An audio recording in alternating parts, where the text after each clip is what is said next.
बिस्मिल्लाहिर्रहमानिर्रहीम। आज हम मैंगो मिल्क शेक बनाएंगे। उसके लिए हमने ये मैंगो लिया है। अभी हम इसको छील लेंगे। ये बहुत ही टेस्टी बनता है और जल्दी बन जाता है।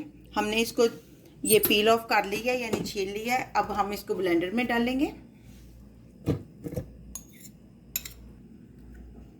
उसके बाद मिल्क शेक बनाने के लिए हम कंडेंसेस मिल्क डालेंगे। कंडेंसेस मिल्क डालने से इसका टेस्ट बहुत अच्छा हो जाता है। आप चाहें तो चीनी भी डाल सकते हैं, उससे भी कोई प्रॉब्लम नहीं होता, लेकिन टेस्ट जो है वो बहुत अच्छा बन जाएगा। कंडेंसेस मिल्क जो है अपने टेस्ट के हिसाब से कम या ज़्यादा कर सकते हैं, जितनी चीनी आपको पसंद है उतना। अब हम इसमें दूध डालेंगे। मैंने 2 कप दूध लिए। 5 मिनट इसको हम ग्राइंड करेंगे। आप चाहें तो इसमें बर्फ़ के क्यूब्स डाल सकते हैं, लेकिन मेरे बच्चों के लिए बना रही हूँ तो उनको पसंद नहीं, गला ख़राब हो जाता है, इसलिए मैं आइस क्यूब्स नहीं डालूँगी।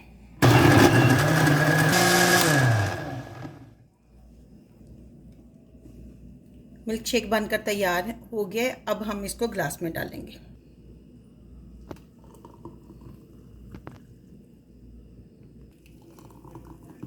लें जी, अल्लाह की कितनी नेमतें हैं।